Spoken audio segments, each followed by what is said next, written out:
And AI is generally trained to give one answer. Use it for drawings, use it for renders. Oof. But it would make us so lazy. Yes, probably you will be replaced by AI. So when I saw Nana Banana, I was like, guys, I'm going to be out of a job. Now, there is this chance to create and define a new challenge for us. Think about what responsibility we have as architects. There's a very deep philosophy that is going on here. Yeah, Who did you ask? To Gemini. Wow.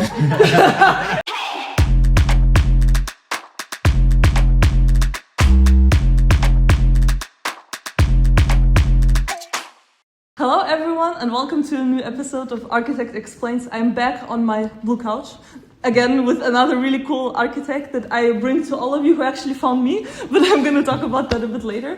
I love just being in Italy and meeting all these new cool people that just somehow get connected. The power of networking, guys, I've been talking about it forever. So today I'm talking to Eren Sezer. He's an architect at Carlo Ratti Associati. If you don't know them, you should probably, because they're a really big studio here in Italy. We're going to put it up on the screen, some of their projects, some of their amazing works. And he's also the project manager at Maestro Technologies, which is a startup founded by Carlo Ratti from the MIT Senseable City Lab. Their work explores how technology and data can reshape the way we design cities, including projects like Acqua Praca. Did I say this? Yeah. Acqua Prasa. Okay, sorry, my Italian is really bad, you know this.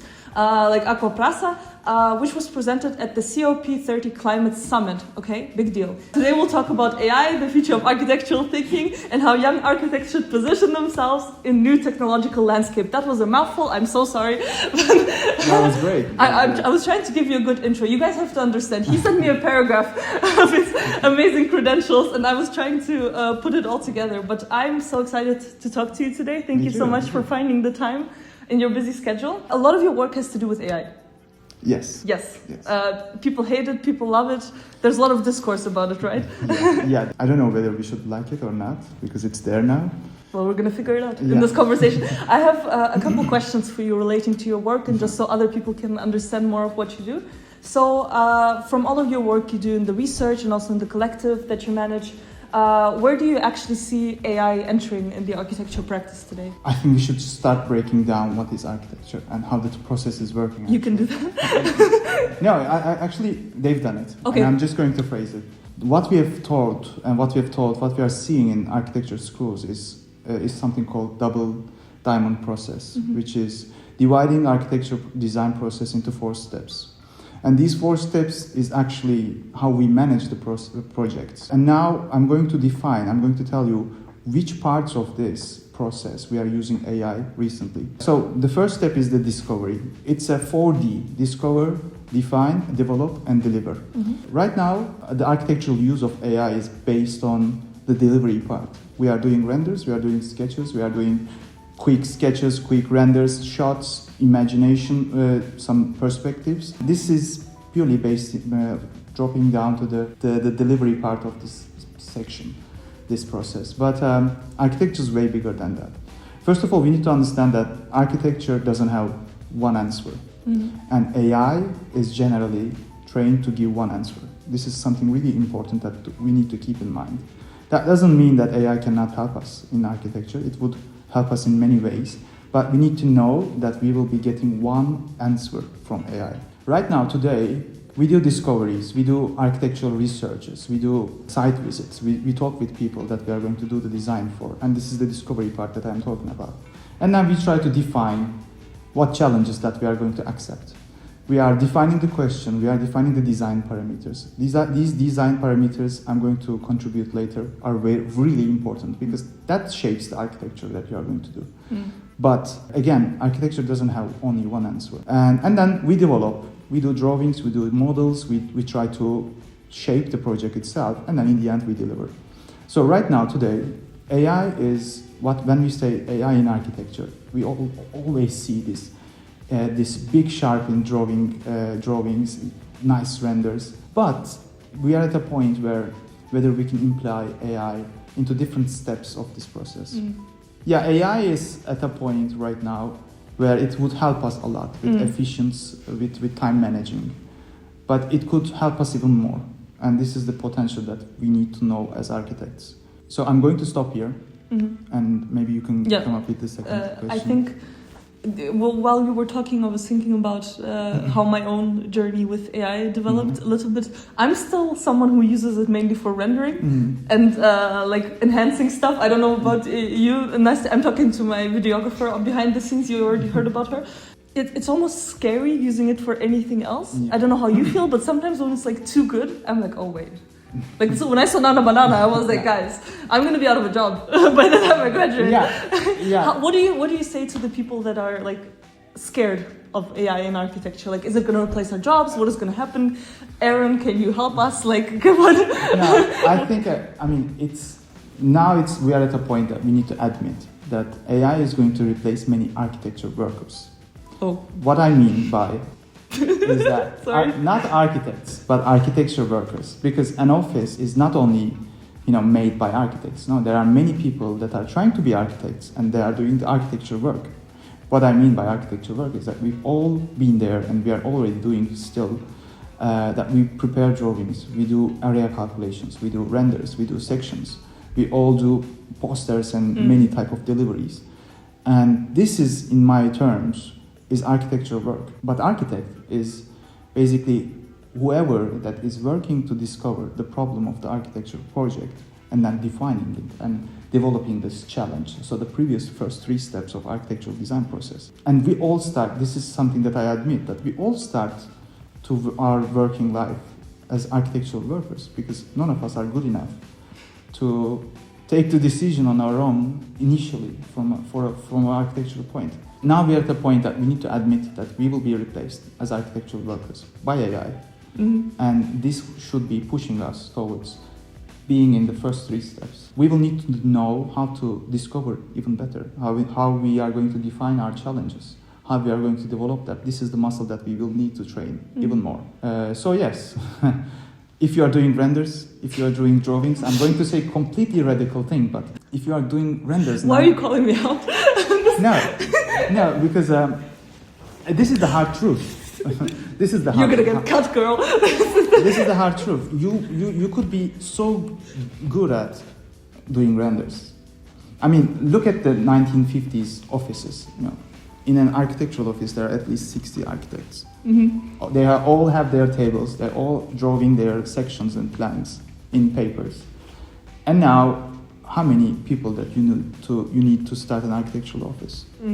You could do it on your own as well, because you do the drawings, and the drawing tools are way easier than back then. And this is going to be the same thing. If you think that AI is just purely the renders and the drawings and this black box that you give the prompt and it gives you the answer, yes, probably you will be replaced by AI. But architecture is not that. And this is something that I'm going to give a metaphor about it. Can I ask you like a little extra question? Yeah, sure. That just came to my mind.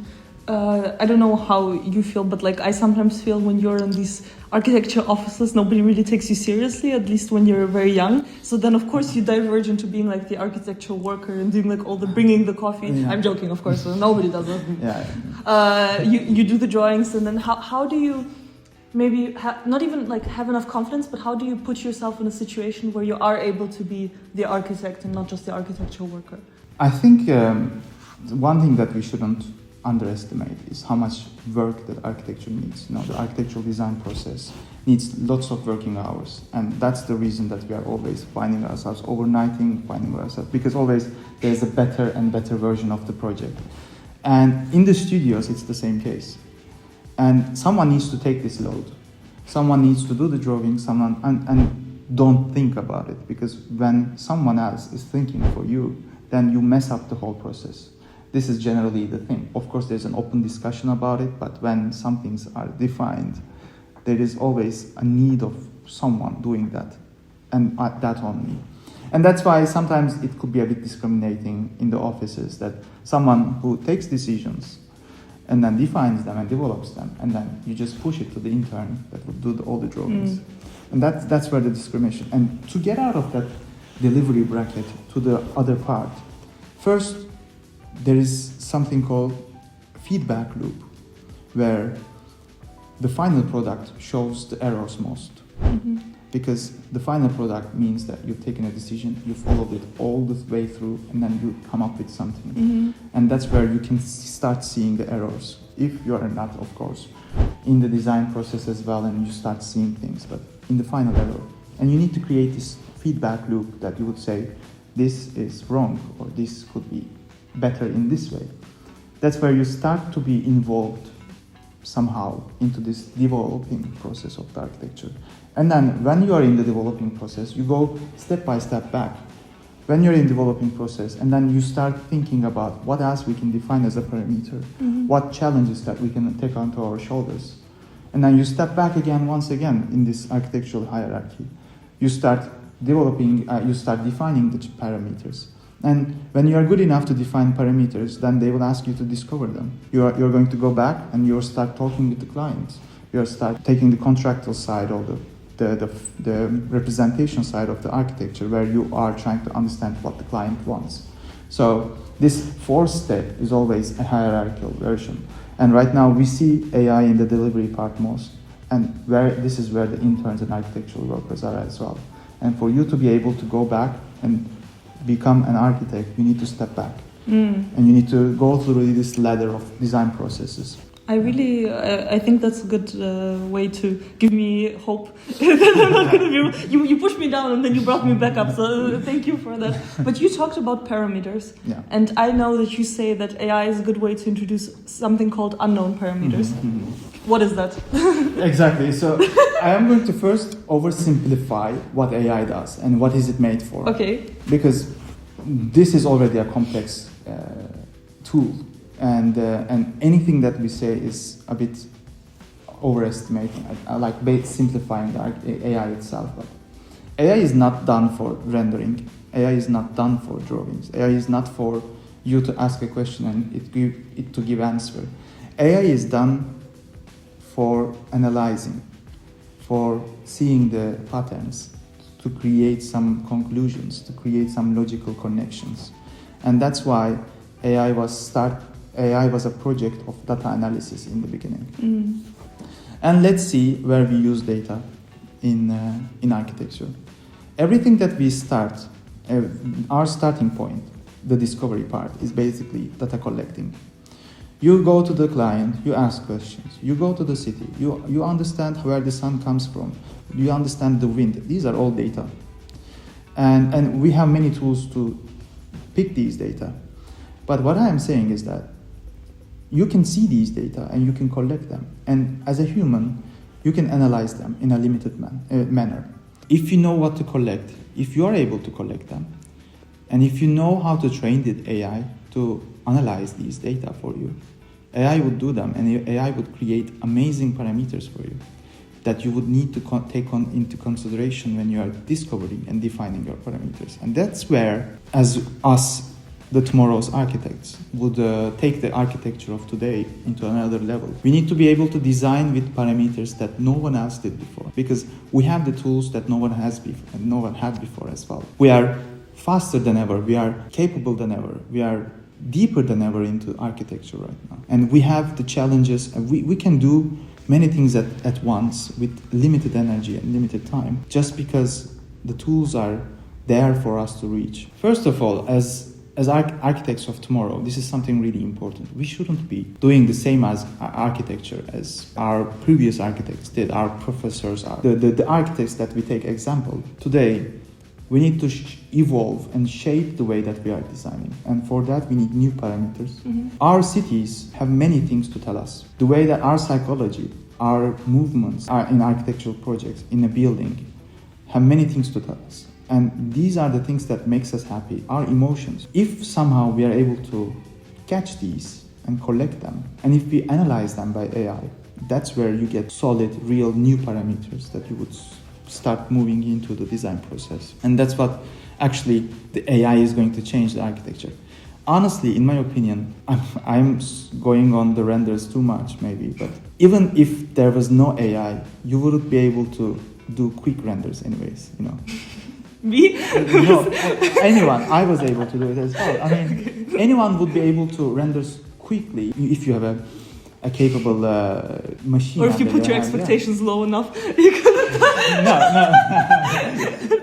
No. But to define these new parameters. This is something that AI cannot do it on its own. We are architects. We know where to look for. And we know how it would change the design as well when we discover these new parameters. So we need to use AI for our own questions. AI does not give a correct answer to everything and does not give many answers. We need many answers. We need to pick our questions that we would need to ask to AI and use these answers, but those answers will not be the only ones that we will be using. We cannot let AI guide us throughout the whole project. It's just a tool. And I reject the idea of AI as a colleague. AI is a tool. And yes, it could do things for you, but it answers the questions that you ask. And you need to create new questions. You need these questions to be something that never been asked and something that a human cannot answer. That is very interesting. I mean, from the way you're talking and explaining AI, I think everyone can tell that you've been really deep into the AI work thing. But I appreciate that you said that you don't accept AI as a colleague. I feel the same way. It's like a tool, and I've been talking about this too. That you need to learn it like people learned AutoCAD 50 years ago, and it's just something you have to live with anyway. But could you talk a little bit about your work, specifically how this way of thinking kind of helped your Biennale project? Because that is a really cool part of your history. Thank you. No, I was lucky to be involved in Biennales. Carlo Ratti was assigned curator of the Biennale this year, and we had the chance to, of course, be in every part of it. I was specifically in the part of the site and also how the design process is managed by other companies, and we somehow make this connection with the Biennale itself. But apart from that, I had my own project in Biennale where I was using AI. We were able to create a new parameter for architecture by using AI. So this project was basically based on Istanbul, and we used AI to analyze how we would escape from the city after an earthquake, or how we would reach to humanitarian aid. So as you know, that Istanbul is under a big risk of earthquake, and the big problem of the earthquakes are not buildings killing people. Of course, that's the huge problem. But aftermath, how we are reaching to the humanitarian aid, how we are able to be saved from the boulders. And we realized that the city has many data. The city has the maps, the city has the numbers, the city has the layouts, but there is a big parameter that we are not seeing at it, and how we are using the streets, how we are placing it, how the Turkish people in Istanbul, they are using their streets to park their cars, how they are using the pavements, where do children play. These could be really important data when you try to understand what could be a possible block when you are trying to reach to a humanitarian aid. A really badly parked car could be an obstacle for you to reach, or for someone to reach to you. Or a really dangerous tree could be a possible blockage after an earthquake. And of course, there have been many things that we've separated into layers, and we've talked with some professionals about it. And so in the end, we've analyzed thousands of street images, and we've trained them. We trained AI to tell us what could be possibly dangerous in these streets, how the parking could be a possible danger, how the layout of the street, how that tree, how this urban furniture could be a potential danger. And then AI picked it for us, and we were able to analyze them and create a map that would tell you where the way out is going to be.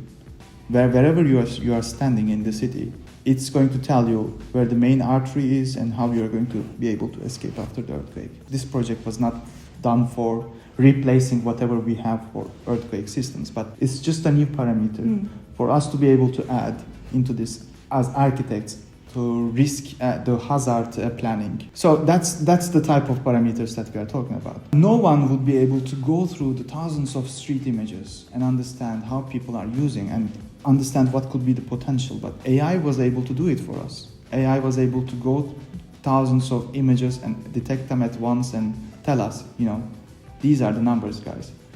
And we, as the architects, took a decision there. We said that, okay, now there is this chance to create and define a new challenge for us. And let's put it in numbers. Let's put it in our design. Let's consider this as well. And that's where I see AI as a potential tool. We asked it a question and it just gave us an answer.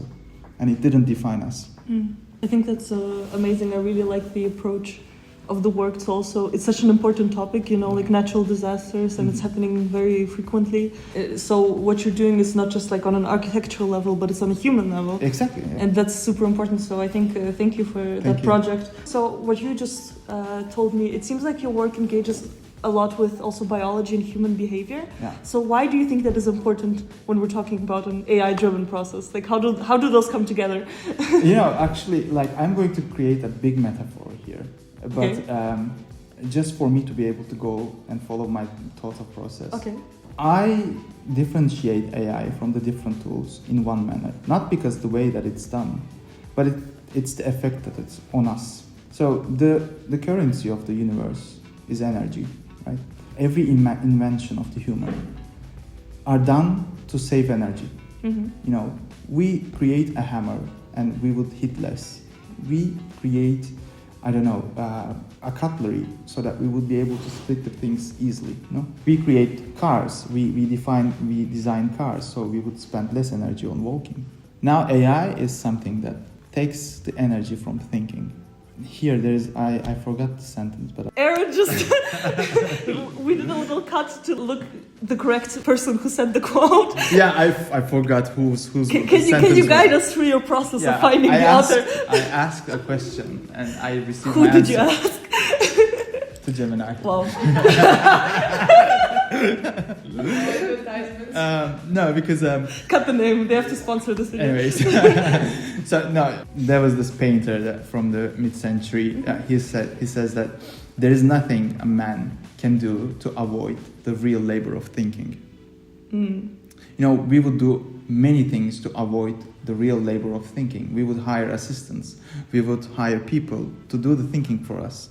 Because the real energy that we are spending, the big money that we are spending on this universe is the energy. And our brains is the most expensive thing in this case. And what I differentiate AI in this sense is AI saves a lot of currency for us. No, it does the planning, it does the thinking, it does sometimes, when you ask the question, it would develop the question for you as well. And this is something that we tend to fall into. To get used to this creates this laziness, and this is something really dangerous in my opinion, because in my opinion the architecture and all the design process is a tactile knowledge. You would get used to and you would learn and you would try to train your muscle of brain by designing, by doing, and when you start just asking and getting these simple questions, you don't think anymore. You don't try to develop your architectural skills. You don't try to observe the world around you, and you just simply stick with the answers that you're getting from AI. That's why I was telling that we shouldn't stick into AI. We shouldn't be taking AI as the guide. And that's where the human behavior, human biology behavior is crashing with AI. AI is such a tool that it would make us so lazy into thinking. And for us to be able to keep what we are doing and develop what we are doing, we need to still be thinking, and we need to be still active, and we need to be on a level where AI needs to catch up with us. And that's the point where the hard work is. Not to fall into this comfort of missing the labor of thinking. And that's where I see the crash. That is very interesting. How, especially if you're a student, you don't know how to think correctly yet. You're studying. Yeah. So like, I know if you're an architect, you already know a little bit, maybe not students forever, whatever. You know, you understand. How, if you're still not fully confident in your architectural thinking, and then AI comes in, Exactly. what is like your take on AI in architectural education? Like, how do you use it? Do you not use it? How do you use it? An architecture student, I'm going to go back to this design process. Tell me I can use it for renders. No, I'm going to say something. I'm going to say something again radical. Use it for drawings. Use it for renders. Oof. But for you to be able to create new parameters with AI, you need to know how to define parameters first. You need to understand how to discover a project, how to find your challenges. And AI shouldn't be finding the challenges for you. AI would find the challenges for you if you use it correctly, but for you to question whether it's the correct parameter or not, you need to know your parameters. That's something really important because, again, architecture doesn't have one answer. Doesn't have. And we all do different styles. We create our own styles of architecture. We create our own language of design. And if all of us stick into the same parameters that AI is telling to us, then there won't be a different parameter. There won't be a different style of architecture as well. And that's why when you are right now as a student, if you are in a design process, when you are checking the, references, looking for the questions, trying to understand what your professor is telling to you, the whole struggle is you finding your own challenges and your own parameters of design. There, you shouldn't be trying to involve AI and answering these parameters. That's really wrong. I know I was a student as well. There are many things that make you lose time instead of you thinking about the parameters. You're trying to make a section, create a drawing. That's where, let's be smart. Use them.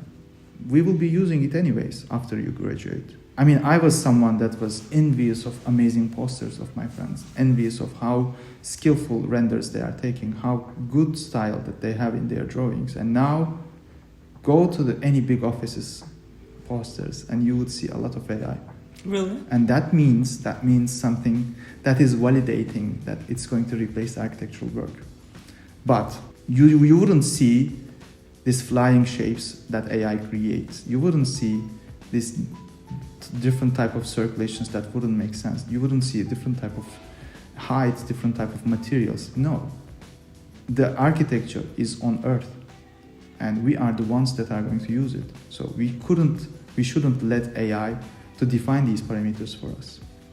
We should just use AI to find us new parameters that would add on to these. So as a student, I would say, right now, you need to know the 4 steps of design. You need to know it by heart, the double design process. You need to know how to create your feedback loops. You need to know how to define your parameters. And then when it comes to deliver, you're free. You can do by hand, like as we did, or you could use AI. But when you're a bit more advanced, maybe a master's student, maybe a doctorate, then you would need to find your own parameters using AI also. Add new parameters, because that's where the architectural design is going to evolve into as well.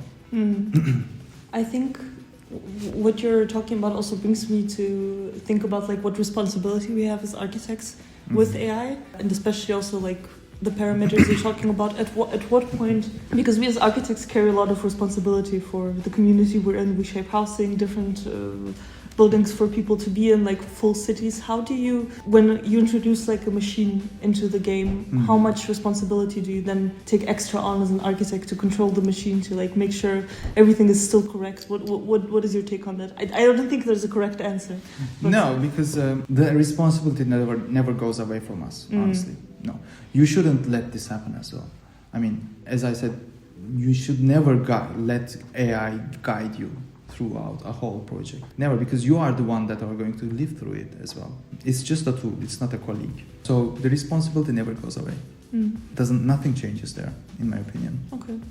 I like to, we're coming towards the end of the interview, and I think something I like to ask is what you would say to maybe yourself or someone who's a younger student in the beginning. You can it can be with, I think it should be something with AI and how you don't have to be, but if you could give some advice to people that are maybe watching that are more younger, bachelor students. Yes. What would you say? Yes. Initially the whole architectural process is quite complex, and we find ourselves in a position that it requires many things, and at the same time it seems like there are few answers to it. But it's not the case always. Architecture provides many possibilities for you to excel on. And using AI is not, or having AI is not something to be concerned of. having AI in our ecosystem is not something that is going to stop us or makes us even less worthy. The architecture's responsibility is not how you create the drawings, is the surrounding, the built environment that you are going to create for. I invite all of us to learn, to understand these tools at our hearts.